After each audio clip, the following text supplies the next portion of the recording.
Okay, well, I am going to try to make a video on piecewise functions using the same notes you had, and I understand the other video was not pretty clear, so let's go back over these notes that we had from yesterday.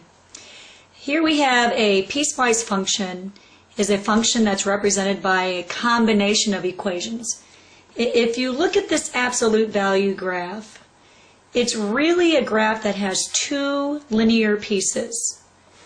Our parent function for the absolute value, y equals the absolute value of x, has a piece over here that if we were to see this graph by itself, it would have the equation of y equals x. Over here, if we were to see this graph by itself, it would be in the form of y equals negative x. But you can see that these lines do not go on continuously in their same direction. Parts of the line have been discontinued because we have what's called our restrictions on the domain. For this side here, we want all values for x on the x-axis to be greater than 0. And for this line here is when all values for x are less than 0. So this can be noted in our function notation over here, where the absolute value of x graph will have the line negative x, which is the same as negative x plus 0, where our y-intercept is, for our values x when they're less than 0. 0 when all x's are 0, so that's why we have this closed point here. And then y equals x, this one here, when all values for x are greater than 0. Okay, so piecewise functions are just like normal linear functions, except they're called piecewise because we have different pieces for the equations. If I look at this function notation, we can recall that f of x replaces y. So we have two equations, y equals x minus 2, and we also have y equals x plus 3. And that was written in function notation. Now we have these restrictions on this equation. So in order to graph this piecewise function, I'm going to graph it just like a linear equation. I know my slope here is 1, and I have a y-intercept of negative 2. And for this equation, I have a slope again of 1, and the y-intercept is 3. So what I'm going to do down here is I'm going to graph these two linear equations on this graph. I'm going to start with the first one. When my y-intercept is negative 2, there's my starting point. And my slope is 1 over 1. So I can go in either direction. I can go up 1, right 1, and continue that way, or I could go down 1, left 1, and so on. Well, my restriction for this first equation says all x's have to be less than or equal to 0. So for my y-intercept, x is 0. And since it's including 0, I have a solid dot. I continue this line in the direction where x's are less than 0. So all x's less than 0 are going this way on the graph. So this line can continue to go this way. Notice I don't have any part of the line going this way. That would mean all x's are greater than 0. Okay, let's look at our next piece, the y equals x plus 3. So my y-intercept is positive 3. So 1, 2, 3. And my slope is 1 over 1. So I can go up 1, right 1, up 1, right 1, and so on. Well, when I connect the dots, I need all x's greater than 0. So I can continue to go in this direction, following my slope. But since it's not including 0, this is an open circle. Notice that none of the line continues in this direction, where x would be next or less than 0. Okay, let's go to the next page.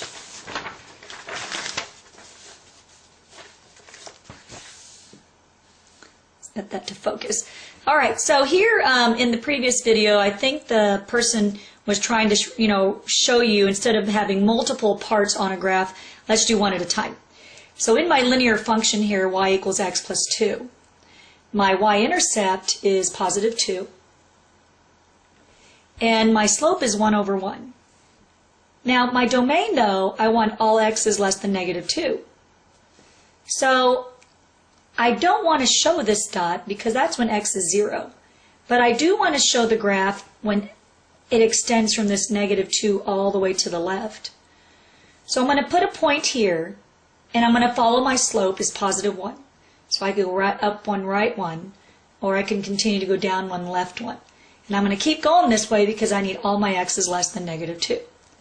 So when I do my rise over run here, I would have a point here at negative 2. So I'm going to go ahead and put an open circle here because it's not including. And then I'm going to continue my slope. Down 1, left 1, down 1, left 1. Make some of these dots here. And then I'm going to continue this graph in this direction. Okay, now let's look at this next one. Here I have y equals 3x. So my y-intercept is 0. And I'm not going to plot that dot, but I'm going to remember it. And my slope is 3 over 1. But I only want to draw the graph where x's are greater than or equal to 3. So here's x is 3. So when the graph hits this point where x is 3, somewhere in here, that's where I'm going to put a solid dot. Okay, so I'm going to start at 0, and I'm going to go 1, 2, 3, 1. 1, 2, 3, 1. Now right here, I'm where x is 2. So I still need to go up 3, so that's going to be about 1, 2, 3, over here 1. And there I can make my solid dot, because that's where x would be equal to 3. And then I'm going to continue in this direction, and 1, 2, 3, 1. I'll put another dot here so I know how steep my line is going to go when I draw that arrow. Okay, now let's look at this number 3. In function notation, I have x plus 4 where all x's are less than or equal to negative 2. And I also have y equals negative x when all x's are greater than negative 2.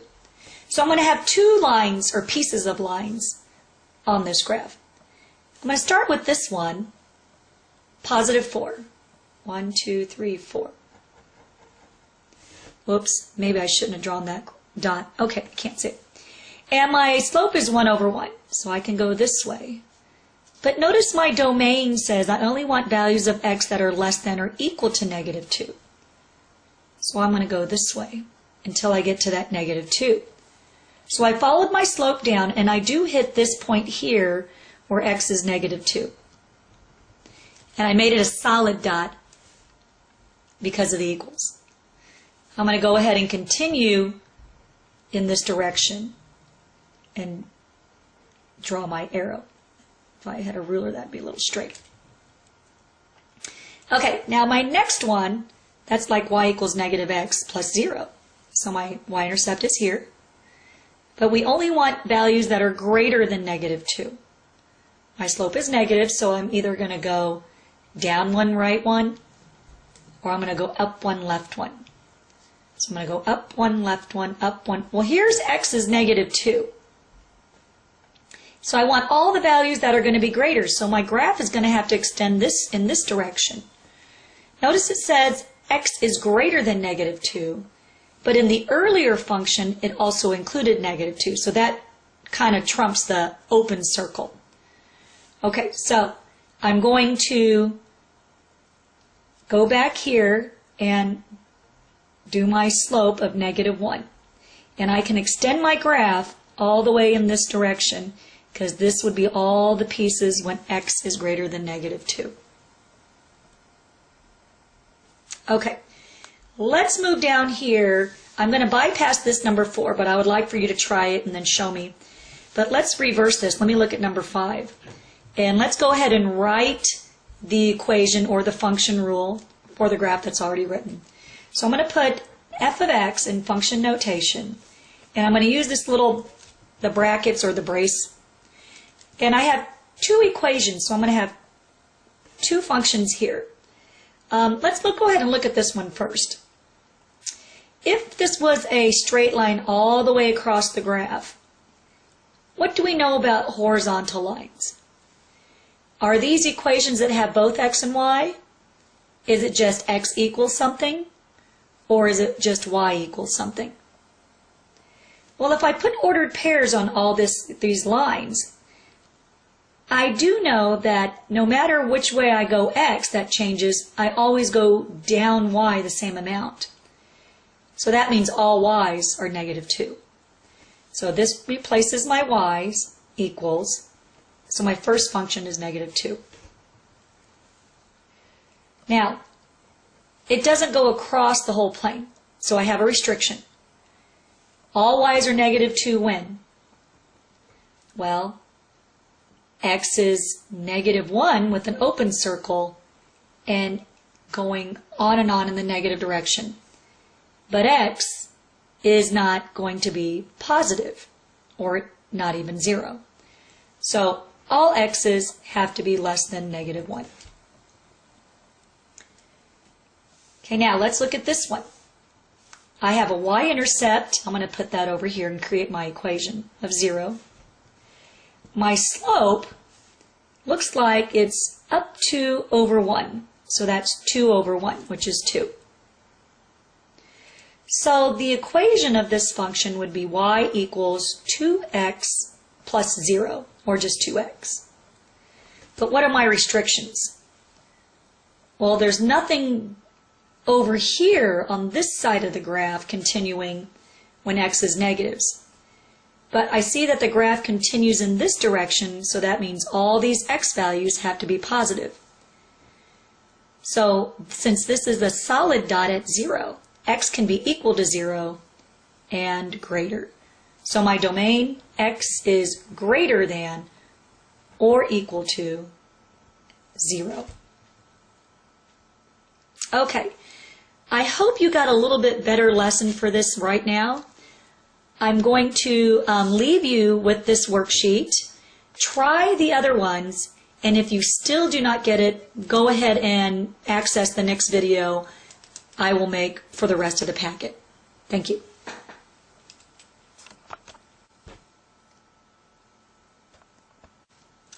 Okay, let's look at this next page where we're going to find the values of the functions, or the piecewise functions. If you look in this first problem, f of x equals, it is a piecewise function because I have two linear functions here. And what I want to do in function notation is evaluate what is f of 3. Well, if I want x to be 3, I need to look over here at my two possible choices. For my first function, I can only use values of x if they're less than 3. For my second function, I can only use values for x when they are greater than or equal to 3. Since f of x is replaced the x with 3, I can use the second function. So what I need to do is replace or sub in for x minus 4 with my 3. So 3 minus 4 is -1. F of -2. Well, x is -2. So I need to look at which one of these satisfies the domain. For this first function, I can only use it if x's are less than 3. Well, since -2 is less than 3, then I can use f of x equals x. So since I'm replacing the x with a -2, I replace the x with a -2. Okay? Because f of x is going to equal x. So x is going to be -2. Okay, if we look at this one, g sub -1. So I want x to be x to be -1. So let's look over here. I can put it in this function if x is greater than or equal to 0 and less than 4. So that doesn't fit in there. I can use this one when all x's are greater than or equal to 4. So I don't have a function where the domain satisfies being -1. So that means this would be undefined. It doesn't happen. It can't happen.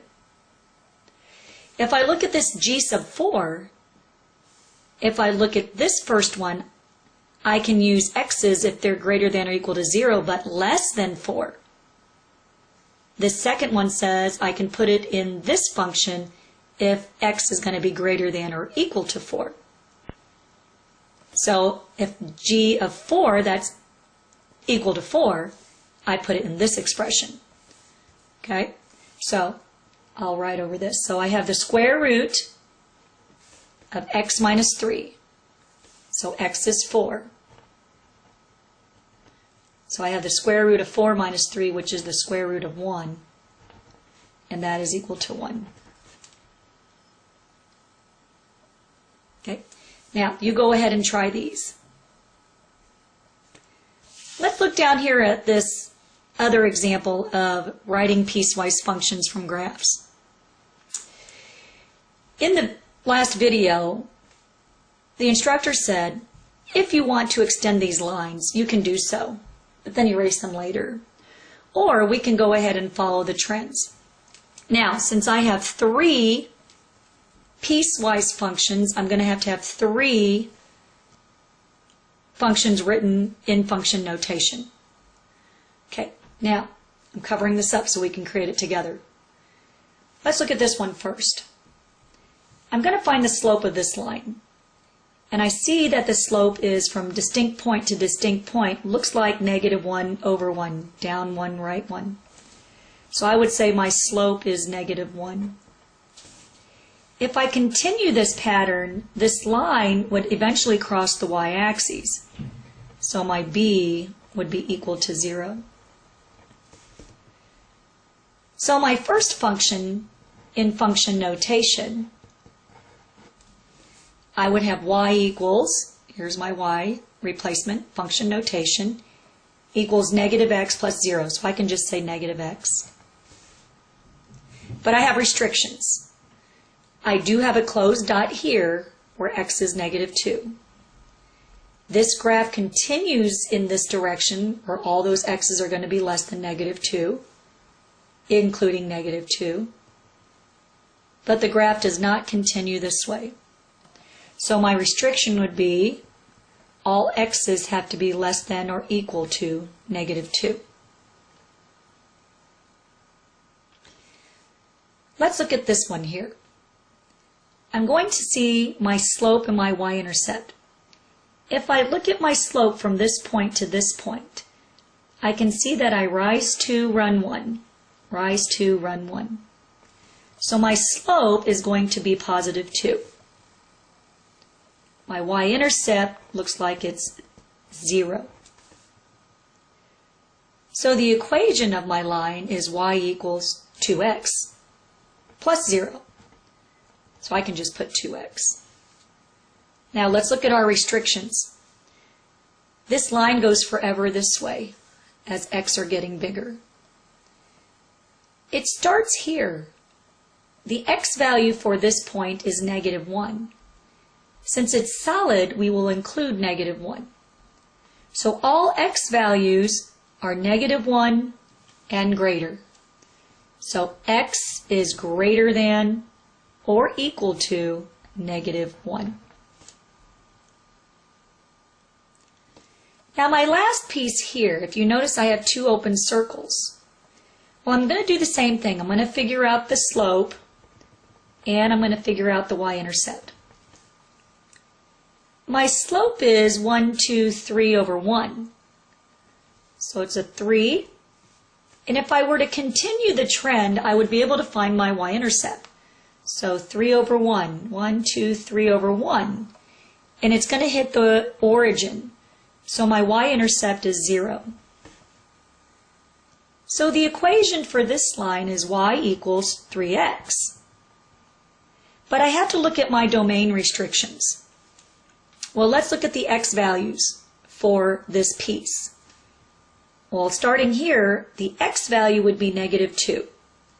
But it's an open circle -2, so it doesn't include -2. My x value for this one is -1. And it's an open circle for -1. So it doesn't include -1. But these are my starting and ending points.